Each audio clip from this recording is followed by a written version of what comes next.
texto? Cumprimente quem está do seu lado, mesmo sentado, as pessoas que estão aqui no nosso meio.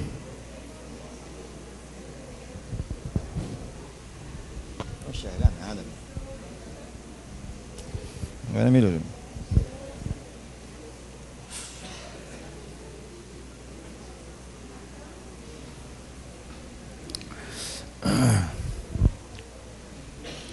Bom, meus amigos, eu estou com esse mês de novembro, com essa incumbência de falar esse tema que me veio ao coração, falando a verdade em tempos de inverdades, ou em tempos de muita mentira, ou de tempos de muito engano.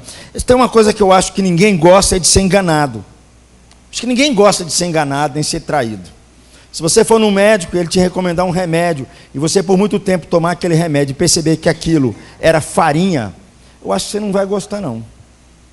E aí eu fico pensando com respeito à salvação, com respeito à vida eterna, com respeito à doutrina, com respeito ao ensino da verdade. Tem muitas pessoas que vão passar a vida inteirinha ouvindo mentiras e achando que no final da vida está tudo bem. E talvez na última hora da sua respirada ela vai pensar, será? Portanto, o meu compromisso neste mês de novembro é falar sobre falando verdades em tempos de muita inverdade. E eu quero tratar mais de forma específica sobre a verdade na igreja. Domingo que vem eu vou trabalhar sobre a verdade na família. E no terceiro domingo vou trabalhar sobre a verdade no mundo. Hoje eu quero pensar sobre a verdade na família. Não sei se alguns viram, mas recentemente saiu uma pesquisa, deve ter umas 2 semanas, dizendo um pouquinho sobre o brasileiro, sobre as características do brasileiro, sobre os sonhos do brasileiro.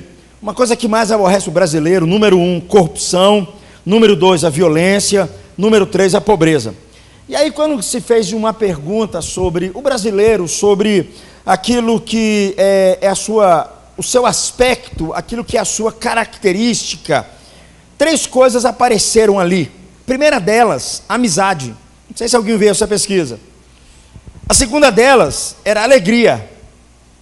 E a terceira, que eu fiquei coçando a minha cabeça, honestidade. Eu falei assim, será? Ou será que o brasileiro também é um bom mentiroso?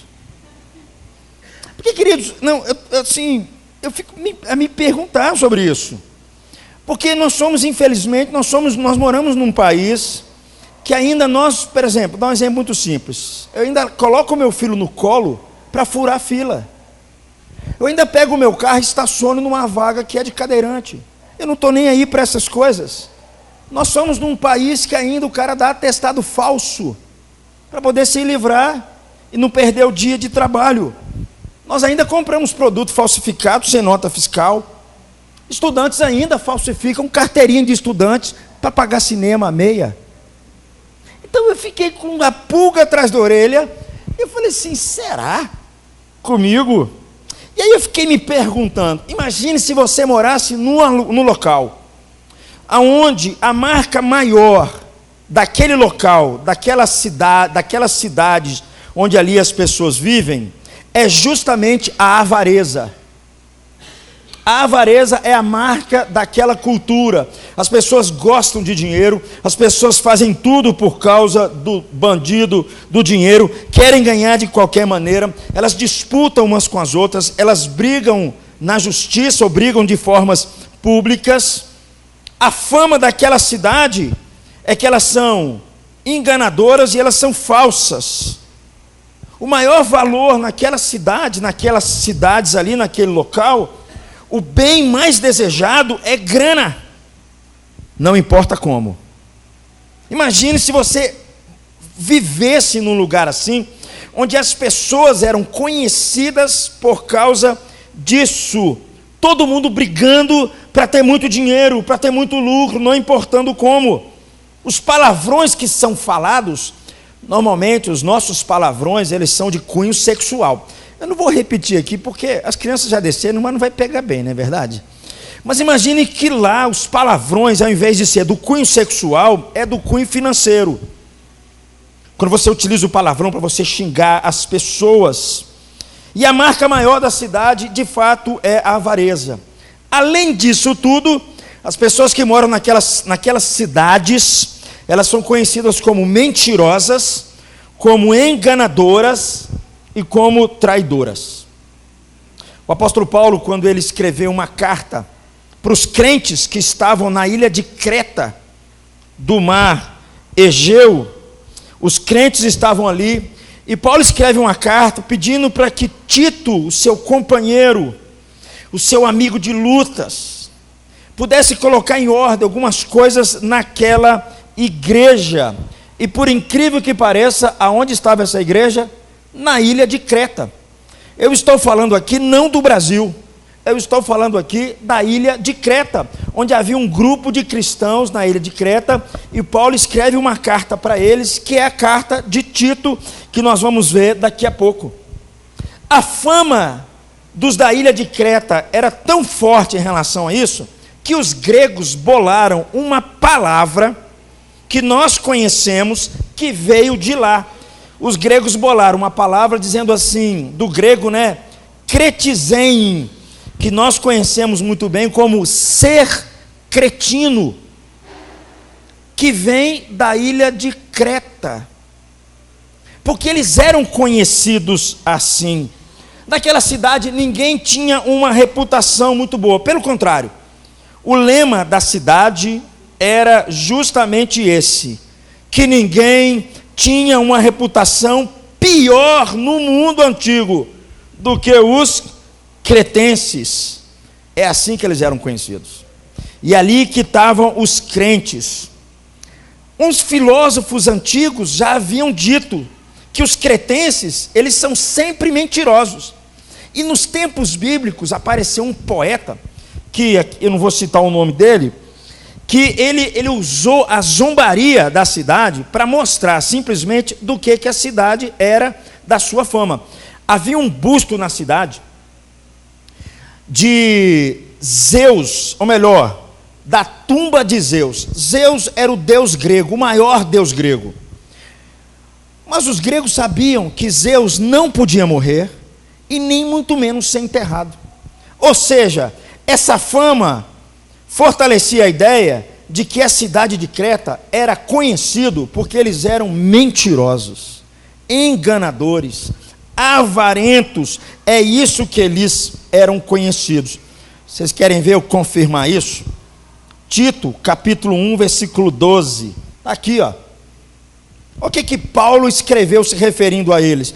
E aqui ele está pegando algo que os poetas estão dizendo. Diz assim, ó: foi mesmo dentre eles um seu profeta que disse: cretenses, sempre mentirosos, feras terríveis, ventres preguiçosos. Era assim que era conhecido a ilha de Creta, uma ilha que tinha mais de 100 cidades, que tinha uma força muito grande dos judeus, e eles eram conhecidos no mundo todo, porque eles eram bons mentirosos, bons caloteiros, bons enganadores, bons avarentos. Minha preocupação aqui não é com a ilha de Creta, não são com os cidadãos da ilha de Creta. A minha preocupação é com a igreja que está nessa cidade, são com os crentes que estão nessa cidade, porque esses crentes, eu vou mostrar para vocês, que eles estavam sob uma forte influência de alguns mestres dentro da igreja, que simplesmente estavam abraçando o pensamento daquela cidade, estavam sendo influenciados por causa daquela cidade e do pensamento daquela cidade. A igreja, meus amigos, nós sabemos, ela foi chamada para ser sal da terra e luz do mundo. Ela foi chamada para ser a coluna da verdade, o sustentáculo da verdade. E quando eu estava fazendo esse estudo, eu fiquei pensando comigo que é justamente isso que acontece. Há uma influência muito grande da cidade, do pensamento sobre a vida dos cristãos, que de uma forma ou de outra, muitas vezes os afasta da verdade de Deus. Se eu perguntasse para você um pouquinho aqui, você como cristão, o que você acha que na nossa cultura e no nosso tempo mais te afeta como cristão? Que faz com que as suas decisões, o seu comportamento, as suas atitudes tudo isso sejam influenciadas pela nossa sociedade, ou pelo pensamento da nossa sociedade. A igreja não está longe dessas questões, ela não está longe, e nós como cristãos e brasileiros, nós sabemos disso, e nós como crentes e brasileiros, de vez em quando nós escorregamos em situações por causa da pressão da onde nós moramos, e somos influenciados como igreja. Ao invés de brilhar, nós não brilhamos. É isso que Paulo vai fazer quando ele escreve aos crentes que estão na ilha de Creta, porque Paulo estava preocupado porque naquela cidade, aqueles irmãos poderiam ser pesadamente influenciados por vários pensamentos, e não só isso, mestres que estavam dentro da igreja também estavam sendo influenciados por esse pensamento. Leia comigo, por favor, Tito, capítulo 1, versículos de 10 a 16. Eu vou ler os versos pares, e eu peço à igreja para ler os versos ímpares, por favor. Porque existem muitos insubordinados, pauradores frívolos, enganadores, especialmente os da circuncisão.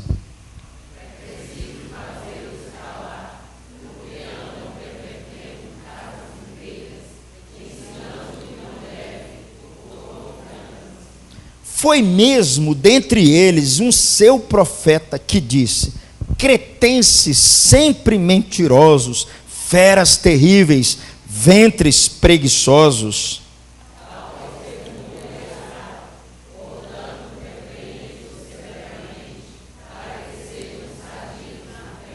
E não se ocupem com fábulas judaicas, nem com mandamentos de homens desviados da verdade.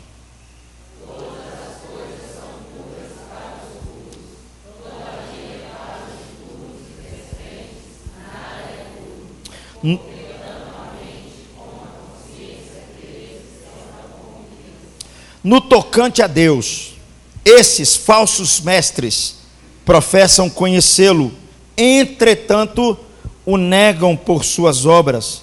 É por isso que são abomináveis, desobedientes, reprovados para toda boa obra.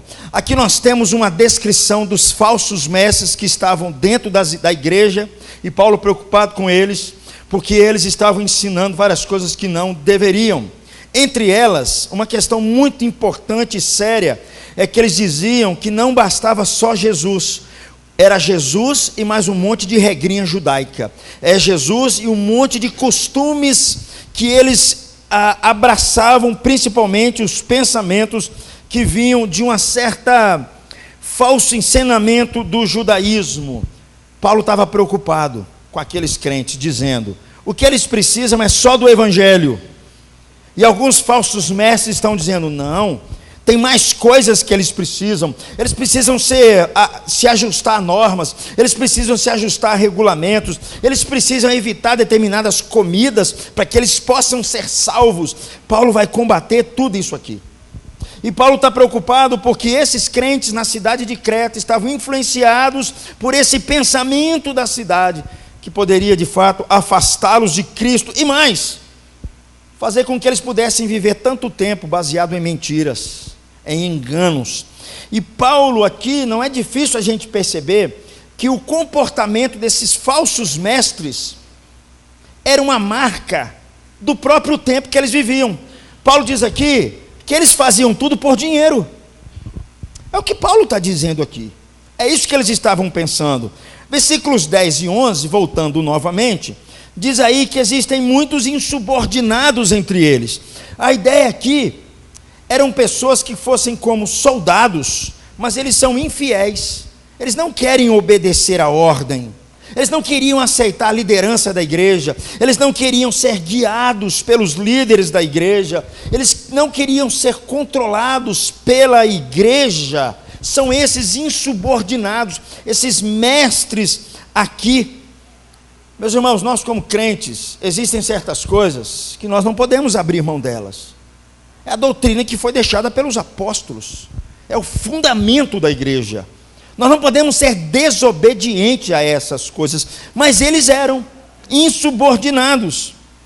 O que é interessante aqui, que por incrível que pareça, a nossa geração, uma das grandes dificuldades que nós temos na nossa geração, é porque é uma geração que desconfia das autoridades, desconfia dos pastores, desconfia dos presbíteros, desconfia das escrituras, desconfia da igreja, desconfia da liderança, porque o tempo que nós vivemos também nos empurra para isso. É a mesma coisa para eles. Esses mestres, Paulo diz aqui, que eles eram faladores de vaidade. O que isso quer dizer? O que eles pregavam, o que eles ensinavam eram coisas vazias.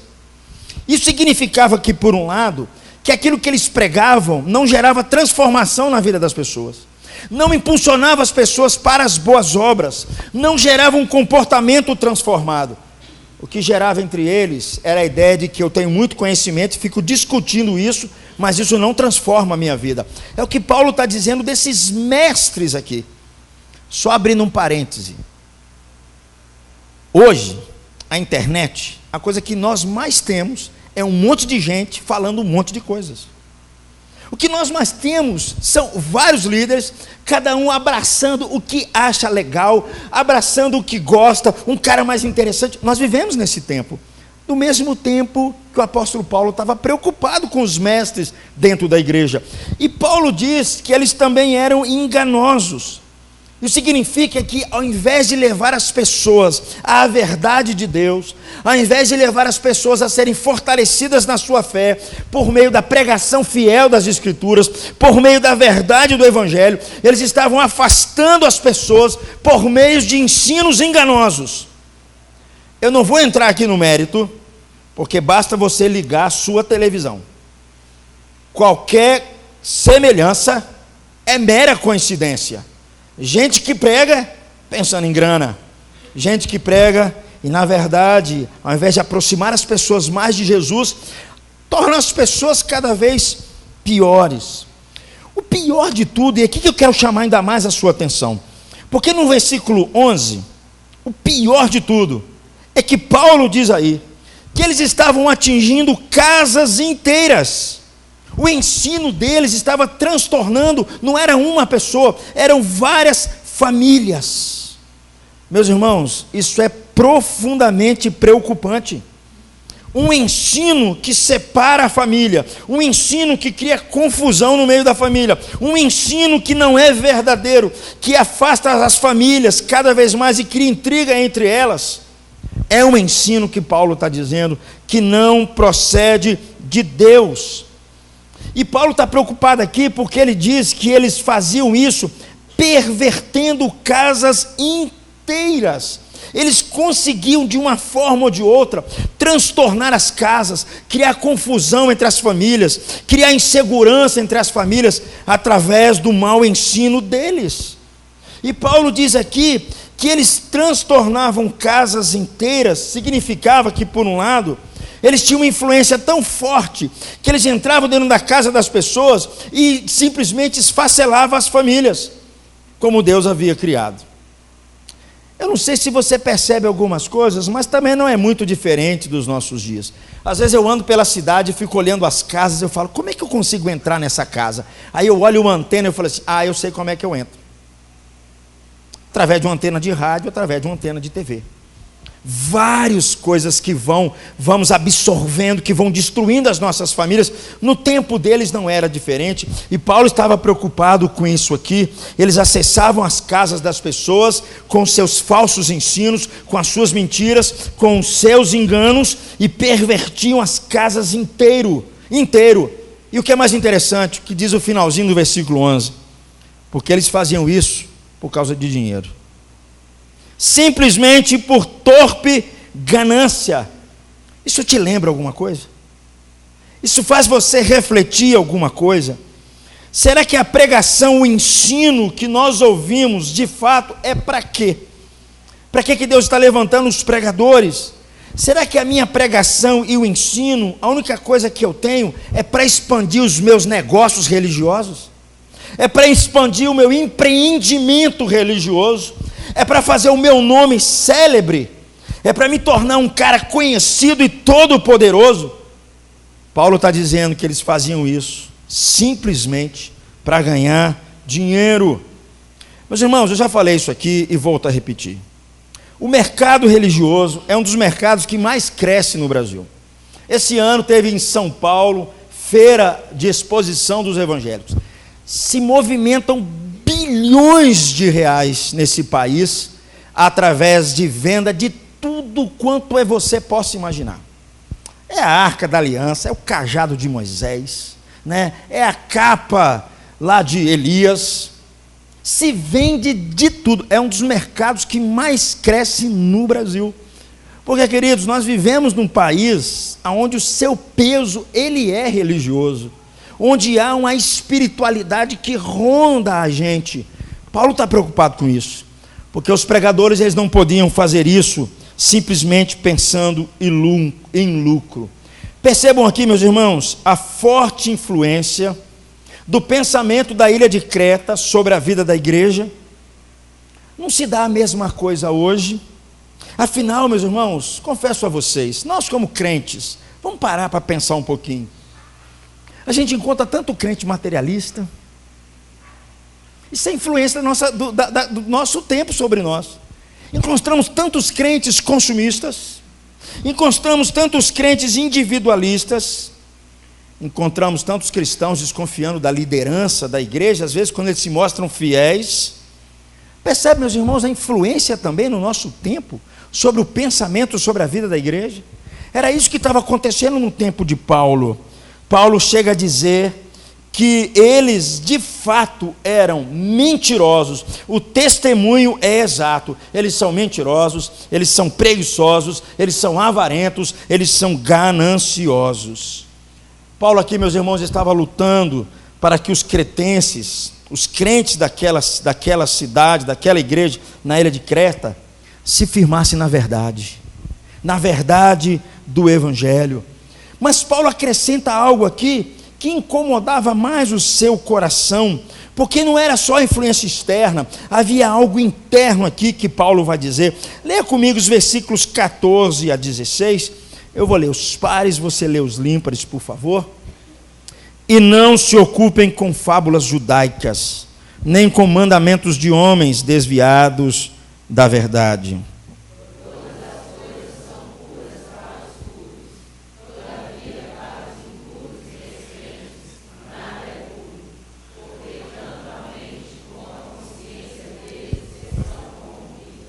Olha o que Paulo chega a dizer.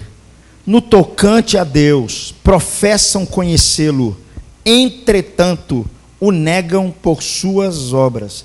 É por isso que são abomináveis, desobedientes e reprovados para toda boa obra. Esses mestres, presta atenção nisso, queridos. Paulo diz aí que o mandamento que eles ensinavam não partia de Deus, partia do homem. A origem estava nas inventices humanas. Não era uma verdade revelada das Escrituras, era uma verdade que partia do coração das pessoas. Não quero entrar nesse detalhe, mas às vezes eu fico me perguntando o que está acontecendo com a igreja evangélica brasileira. Hoje nós temos de qualquer coisa na igreja evangélica, inclusive mandinga de crente, crendice de crente. Nós temos as maiores loucuras hoje no meio da igreja evangélica. É o paletó ungido, é a rosa ungida, é a água do Jordão que faz milagre. Meus irmãos, isso é inventice humana, isso são mandamentos de corações humanos. Paulo aqui está dizendo que esses falsos mestres estão na igreja ensinando justamente isso. E Paulo estava preocupado com a verdade dentro da igreja. E é tão interessante que Paulo diz aqui, que essas pessoas se preocupam com a pureza exterior e não com a pureza interior. Eles na verdade se esqueciam que o que Deus quer é uma mudança na nossa mente e no nosso coração e no nosso interior. Por isso que Paulo diz aqui, se alguém for puro em seu coração, todas as coisas são puras para ele. Se alguém for impuro de coração, vai fazer com que todas as coisas externas também sejam impuras. É por isso, meus amigos, que Paulo chega à conclusão aqui, de que tanto a mente deles, quanto à consciência deles, estão corrompidas. O que Paulo quer dizer que tanto as decisões deles eram erradas, como eles tinham enormes dificuldades para ouvir o que Deus queria falar por meio da palavra de Deus. Meus irmãos, as nossas igrejas estão cheias dessas coisas. Por isso que Paulo vai defender a verdade dentro da igreja. E Paulo começa com a igreja, porque, como eu falei no começo, a igreja que é responsável pela defesa da fé, pela defesa da verdade, pela defesa do evangelho, pela defesa de Cristo. Cabe à igreja. Se a igreja está cheia de enganos, está cheia de mentiras, está cheia de falsidade, que só leva as pessoas para distante de Deus, como é que vai ser o mundo? Como é que vão ser os nossos vizinhos? É por isso que Paulo chega à conclusão aqui de que tanto a mente deles, quanto a consciência deles estavam totalmente corrompidas. Meus irmãos, quando uma pessoa chega nesse estado de impureza, é muito difícil ele conhecer a Deus de fato e de verdade. É por isso que Paulo diz aqui, que eles conhecem a Deus, mas as suas obras o negam. Sabe como é que é o nome disso? Se chama hipocrisia religiosa. O cara conhece intelectualmente, mas as suas ações, as suas obras. O Felipe leu um texto aqui, falando de 1 João, sobre o amor ao outro. Há algo de errado nessas questões. E é por isso que Paulo está preocupado aqui. Porque Paulo diz aqui, no tocante a Deus, professam conhecê-lo. Entretanto, negam a Deus com as suas obras. Uma fé sem obras é morta. Uma aparência, se você viver de aparência, sem poder, não quer dizer nada. Ele só tinha uma declaração, mas não havia caráter transformado na vida desses. Meus irmãos, nós não somos salvos pelas boas obras, mas as nossas obras evidenciam de fato que nós somos salvos. A nossa fala, o nosso comportamento e as nossas atitudes. Perceba, meus irmãos, essa é uma triste e dura realidade que Paulo tem que tratar com aquela igreja, e hoje eu não creio que seja diferente, porque Paulo está preocupado com a verdade do evangelho na igreja. Paulo está preocupado com a afirmação verdadeira sobre Deus, porque o que eu e você precisamos é conhecer o Deus verdadeiro, é conhecer a verdade de Deus. Esse é o nosso papel. E a maior tragédia do cristianismo, queridos, é quando de fato as pessoas o conhecem, mas o negam em suas obras. É o que Paulo está dizendo. Não é muito difícil a gente imaginar, olhando para esse texto, a reação das pessoas quando ouviam esses falsos mestres. O texto diz aí para nós, no finalzinho do versículo de número 16, diz assim, 3 palavrinhas aparecem aí. Eles são detestáveis. São pessoas que geram uma certa repugnância só de estar perto delas. E o texto diz que eles são desobedientes, ou seja, eles não dão a mínima para a palavra de Deus. Eles não se importam com o que Deus está dizendo, eles se importam com aquilo que eles querem dizer. E em última palavra, Paulo fala que eles são reprovados, eles são desqualificados. A palavra aqui em grego, uma palavra muito interessante, é adóquimos. Quando um construtor ia fazer uma casa, e ele observava as pedras que ele utilizaria na construção da casa, e ele percebia que algumas pedras não eram boas para a construção da casa, ele escrevia bem grande assim uma letra A, e dizia assim, essa pedra está reprovada. É adóquimos, ela não pode ser usada para construção. É isso que Paulo está dizendo desses mestres, que eles são reprovados. Nós não podemos dar ouvido a eles, nós não podemos estar junto com eles, nós não podemos, por um lado, perceber os seus falsos ensinos e sermos levados por eles. A prova última da vida, meus irmãos, é de fato a utilidade que nós temos. Se Deus nos chama, se Deus transforma a nossa vida, Ele nos chama para que a gente pratique boas obras. É o que Paulo está dizendo aqui. A preocupação de Paulo aqui, queridos, é com respeito à verdade na igreja. É que se de fato, se os seus crentes estão ouvindo a verdade do evangelho, se eles não estão se deixando levar por esses falsos ensinos que estão dominando tanto. Meus irmãos, se tem uma coisa que mais tem me chocado nos nossos dias, se chama confusão. Na cabeça de muitos crentes existem vários conceitos que cruzam uns com os outros, um elimina o outro, e ele acha que está tudo bem. O que nós precisamos é voltar novamente às Escrituras, porque Deus não quer que nós vivamos em confusão no nosso pensamento. A preocupação de Paulo aqui, queridos, é válida para nós, para os nossos dias. Eu não gostaria que você fosse desencaminhado ou vivesse fundamentando a sua vida naquilo que não é a verdade de Deus para a sua vida, que não produzisse em você um caráter transformado através da pregação do Evangelho, que não produzisse em você um amor sincero pelos seus irmãos, que não produzisse em você uma vida santa em você. Não adianta, querido, você abraçar a religião, ficar dizendo assim, eu não faço isso, não faço aquilo, se a verdade de Deus não está no seu coração, se a verdade de Deus não pertence ao seu coração. Nós não estamos muito longe disso. Nós não estamos muito longe disso. Mas o que me chama a atenção aqui, meus irmãos, e eu fico encantado quando eu li esse texto, eu fiquei apaixonado quando vi estudando esse texto, eu falei assim, meu Deus do céu, a palavra do Senhor é cada vez mais viva. Porque o apóstolo Paulo, diante disso, ele monta uma estratégia, diante desses falsos mestres. E a estratégia de Paulo é fantástica para combater esses falsos mestres. Adivinha o que Paulo vai fazer? Adivinha quem Paulo vai chamar? Adivinha o que Paulo vai orientar Timóteo a fazer? Leia comigo, por favor, Timóteo 1, versículo número 5. Por favor, leia comigo. Por essa causa te deixei em Creta, para que pudesses em ordem as coisas restantes, bem como em cada cidade constituíssem presbíteros, conforme te prescrevi. É fantástico o que Paulo diz aqui.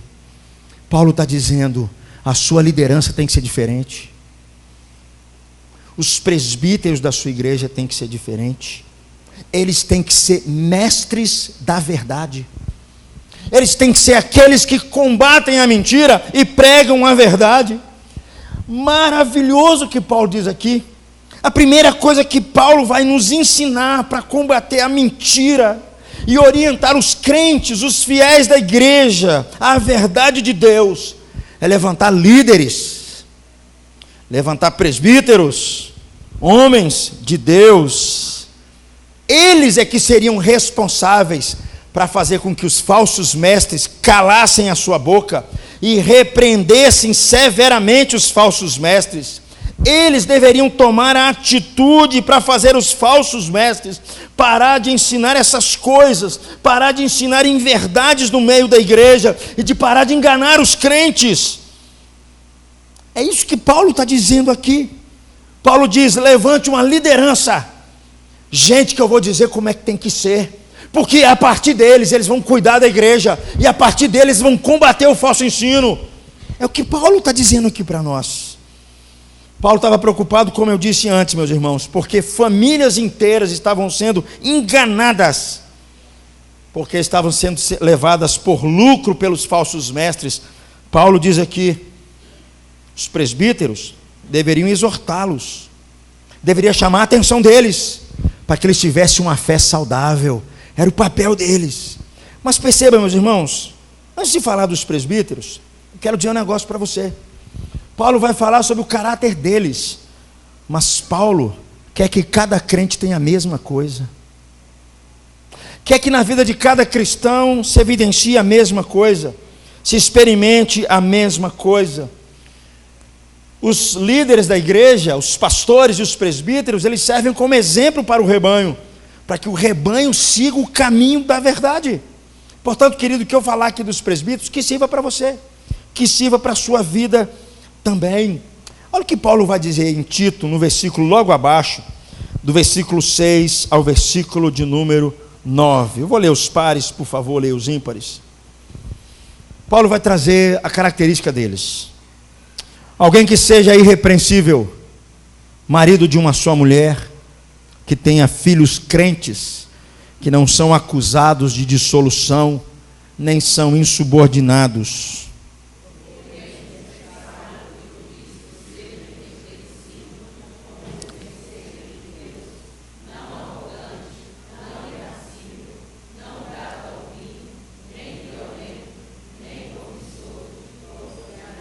Antes, hospitaleiro, amigo do bem, sóbrio, justo, piedoso, que tenha domínio de si.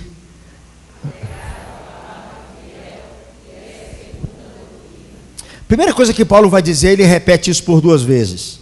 eles têm que ser irrepreensível.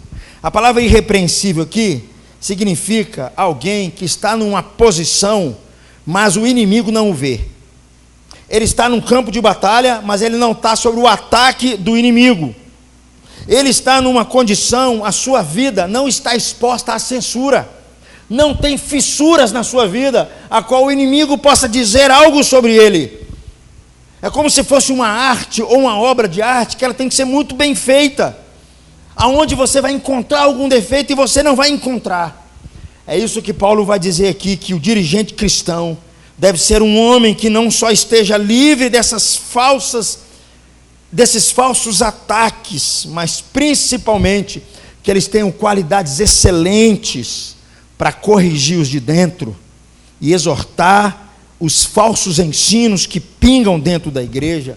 Para o apóstolo Paulo, ser irrepreensível era não proporcionar ao adversário algo que ele possa se apegar na vida do presbítero. Para Paulo, meus irmãos, diferente dos nossos dias, a verdade ela precisa ser defendida, não com argumentos. Primeiramente, não são os argumentos. A verdade do evangelho, primeiro, para mim e para a sua vida, ela tem que ser defendida com a nossa vida. A nossa vida tem que brilhar. Nós temos que ser luz em meio às trevas. A vida do crente é isso, não só a vida dos presbíteros. Queridos, nós não temos autoridade se a nossa vida não condiz com aquilo que a gente prega.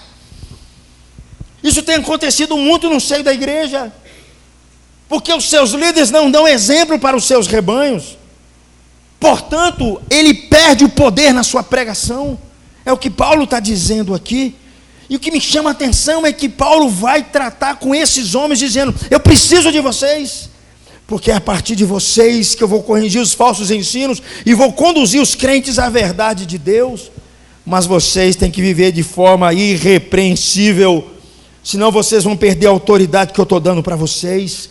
As pessoas não vão querer ouvir vocês. Paulo, meus irmãos, deixa claro aqui que o plano de Deus, como resposta para o mundo dessas inverdades que nós vivemos, são homens e mulheres que têm um caráter transformado. Adivinhe, meus irmãos, qual é a resposta de Deus para os nossos dias? São crentes, homens e mulheres transformadas pelo poder do evangelho. Eu já falei isso aqui, não vou cansar de repetir. Eu não tenho medo de ideologia de gênero, não tenho medo. Eu sei que dia 19 vai ter uma caminhada gay aqui na Avenida Mauro Ribeiro. Eu não tenho receio dessas coisas. Meu receio com a gente, se nós estamos brilhando como crentes. É só essa que é a minha preocupação. Foi nisso que Paulo está tratando. É isso que Paulo está preocupado quando chama aqueles presbíteros, para que através deles eles pudessem combater os falsos ensinos e ensinar à igreja a verdade. Paulo deixa claro que o plano de Deus, como resposta, são homens e mulheres transformados. Enquanto a igreja, meus irmãos, vive procurando melhores métodos para promover o crescimento da igreja, Deus procura melhores homens. Deus procura homens irrepreensíveis. Deus procura homens santos. Deus procura homens e mulheres de oração. Esse é o método de Deus. Sabe como é que nós vamos conseguir mudar esse país nosso? Sabe como é que nós vamos conseguir mudar esse país nosso? É quando eu e você formos crentes de verdade. Quando nós dermos de fato, pagarmos um preço se nós formos crentes. Não sei, ontem alguém mandou um videozinho. O Pondé é um filósofo muito conhecido no Brasil, professor da USP, escreve na Folha de São Paulo. O cara tem um cabeção, o cara é esfera. Ele tem até uma aproximação com a igreja evangélica, vamos pensar assim, por mais que ele se declare ateu. Eu vi um videozinho dele interessante, pequenininho. Ele disse o seguinte: os evangélicos vão dominar o Brasil. Fala dele. Aí ele falou um negócio interessante. Ele falou assim: o cara que é evangélico, mal se converte, ele chega numa salinha assim, ele pega a Bíblia, nem sabe direito, e começa a pregar, e o povo... Aí ele comparando com os católicos, dizendo: os católicos não, tem muita burocracia, é muito protocolo, é um pouco mais difícil. Os evangélicos vão dominar o Brasil. Aí eu falei assim: meu Deus, se for esses evangélicos que nós vemos no Brasil, eu não quero. Eu vou para outro país, hein? Eu vou morar para outro país. Meus irmãos, só tem um jeito de nós mudarmos a nossa cidade. É começar com a igreja. É começar com a nossa vida. É começar com o caráter que Deus transformando em nós. É começar com uma liderança que é fiel, uma liderança que é santa. Uma liderança onde as pessoas não tenham de tocar nada delas. Eu gosto de uma frase que diz que o mensageiro, se possível, deve ser maior do que a própria mensagem que ele prega. Paulo está dizendo aqui para nós que o mensageiro sempre vem antes da mensagem. Sempre vem antes da mensagem. Segunda coisa que Paulo fala aqui para nós, meus irmãos, que é fundamental para nós combatermos a mentira por meio de vida, aqui a vida dos presbíteros, é a sua casa, é a sua família. Paulo diz aí, marido de uma só mulher, que tenha filhos crentes, que não são acusados de dissolução, nem são subordinados. O cristianismo começa em casa. Isso é só para presbítero não, meus amigos. O cristianismo começa em casa. Não adianta eu ser um ministro conhecido, mas a minha família está um caos. Isso é tolice, meus irmãos. Paulo está dizendo aqui para nós que o serviço da igreja deve começar primeiro na nossa casa. Os líderes não podem negligenciar sua própria família. E você que é crente não pode negligenciar sua própria família em troca de nada. Eu acredito, meus irmãos, que a igreja ela tem perdido o seu poder de fogo para defender a verdade de Deus, porque muitos líderes já não cuidam da sua casa. Porque muitos já não cuidam da sua casa, queridos. É o que Paulo está dizendo aqui para nós. Paulo está dizendo para nós que a força do Evangelho está nesses homens e nessas mulheres transformadas pelo Evangelho. E aqui eu não vou falar de todas as características dos presbíteros, só vou destacar algumas. Porque Paulo vai dizer que para combater os mestres da mentira, nós precisamos levantar mais mestres da verdade. Só tem um jeito. Precisamos levantar mais mestres comprometidos com a verdade, que vão na contramão desse tempo de hoje. Paulo diz aí, só destaquei alguns, que ele não seja ganancioso. Agora a gente entende por que Paulo escreve isso, porque a ilha de Creta era muito comum as pessoas serem gananciosas e avarentas. Paulo está dizendo, vocês não, vocês têm que andar na contramão da sociedade, vocês não podem viver assim não, vocês não podem ser pessoas agarradas ao dinheiro, por meio de ganhos até mesmo desonestos, vocês não podem ser apaixonados por essas coisas, em pensar em acumular dinheiro. Queridos, essa é a verdade que vai responder o nosso tempo. Vocês podem reparar que as pessoas estão cansadas de ir em igreja, que o cara só fala em dinheiro. As pessoas estão cansadas disso. Elas estão cansadas disso.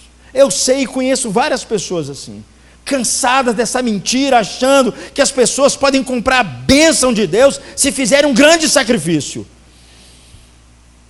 Paulo diz aqui, meus irmãos, que os presbíteros eles precisam ser alguém que não seja arrogante, mas ele tem que ser alguém piedoso, para que ele possa combater as inverdades, e principalmente que ele tenha domínio de si mesmo, e acima de tudo, seja alguém apegado à palavra de Deus. Fantástico, maravilhoso, apegado à palavra de Deus. É o finalzinho do versículo. Tem que ser alguém dedicado à palavra de Deus, alguém dedicado à verdade de Deus, conforme o ensino dos apóstolos, não conforme a cabeça de A ou B. É alguém que segure firmemente as Escrituras, não as solta por nada. É alguém extremamente devotado à palavra de Deus, que não despreza as Escrituras. Alguém que não solta ou se distancia do ensino dos apóstolos.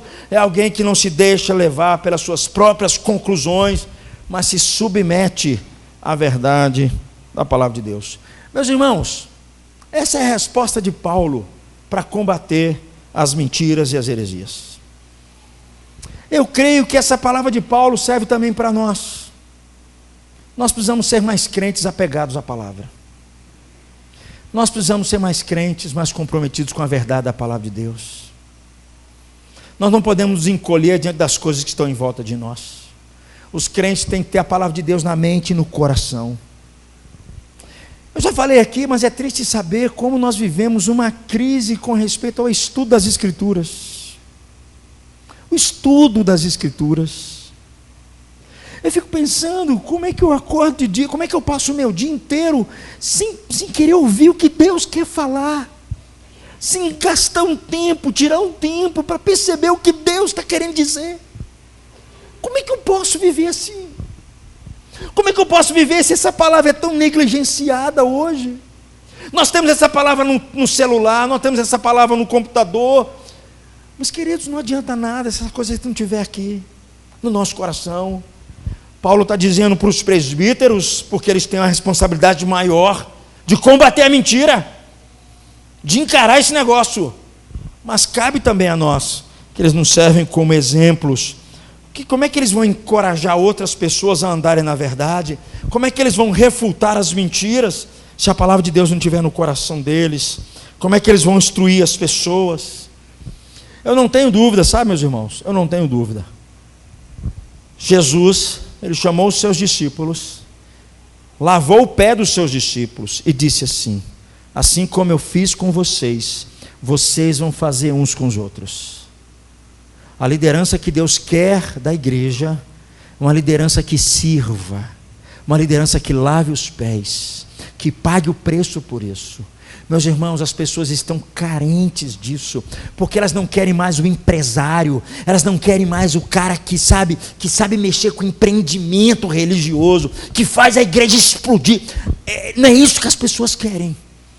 As pessoas querem pastores que as pastoreiem, que cuide dos seus corações, que cuide das suas feridas, que esteja presente nos momentos da vida dela, orientando na direção de Deus. Queridos, é isso que eu mais quero. Gente que cuida da minha vida assim. É por isso que Paulo está preocupado, e Paulo diz: a resposta para essa sociedade começa com a igreja, começa com a sua liderança. É por isso que a única forma de combater o falso ensino é assim. Eu quero concluir, meus irmãos. Como é que é possível que a liderança cristã possa exibir, possa experimentar essa verdade de Deus no tempo de inverdades? Como é que eu e você possamos não ser contaminados pelo esse tempo que estamos passando e não sermos levados por mentiras e nos firmarmos na verdade? É o que Paulo vai dizer no comecinho da sua carta. Tito, capítulo 1, versículos 1 a 3, são os primeiros versos. Mais uma vez eu vou ler os versos ímpares e você lê os pares. Paulo, servo de Deus e apóstolo de Jesus Cristo, para promover a fé que é dos eleitos de Deus e o pleno conhecimento da verdade segundo a piedade.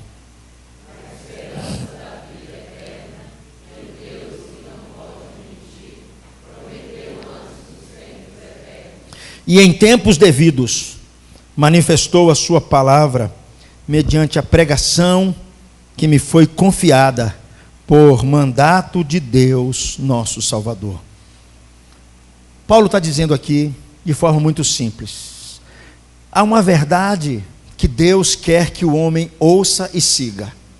Essa verdade dos tempos passados, ela foi revelada agora no presente, e ela foi revelada através da pregação do Evangelho. Foi através da pregação do Evangelho que aqueles homens foram transformados, que várias pessoas são convertidas a Cristo. E é esse mesmo Evangelho que Paulo está dizendo aqui. Esse Evangelho que de fato nos conduz à vida eterna. Esse Evangelho que por um lado nos torna mais desejosos do conhecimento de Deus, é a palavrinha que ele usa para piedade. Um conhecimento que leva, que conduz à piedade. Ou seja, um conhecimento que nos conduz mais próximos de Deus. Paulo está dizendo aqui para eles e para nós que só tem um jeito da gente viver assim. Só tem um jeito dos presbíteros serem irrepreensíveis. Só tem um jeito de eu e você vivermos uma vida conforme Deus quer.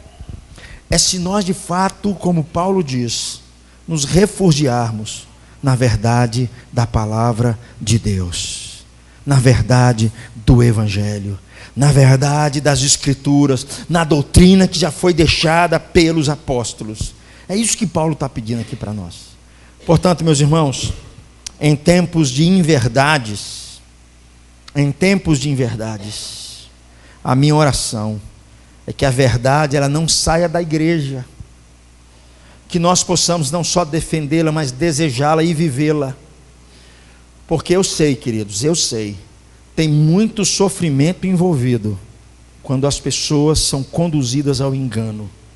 Tem muito sofrimento, muita dor, muita ansiedade, quando as pessoas passam a vida delas inteirinha, totalmente confusas com respeito a Deus, com respeito a Cristo, com respeito ao que Deus veio fazer, com respeito à nossa vida, com respeito a como é que nós vamos nos comportar, como é que nós vamos viver.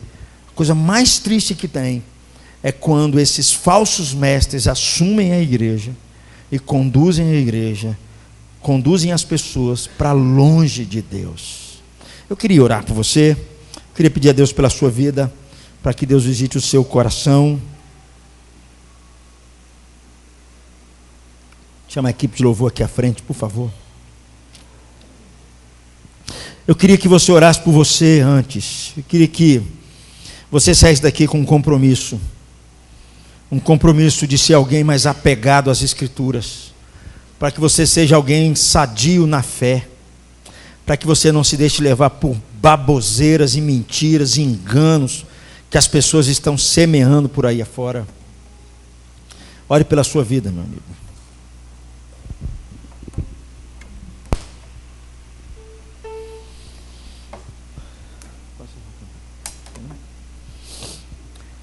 Queria que você orasse por você, para que Deus visitasse o seu coração.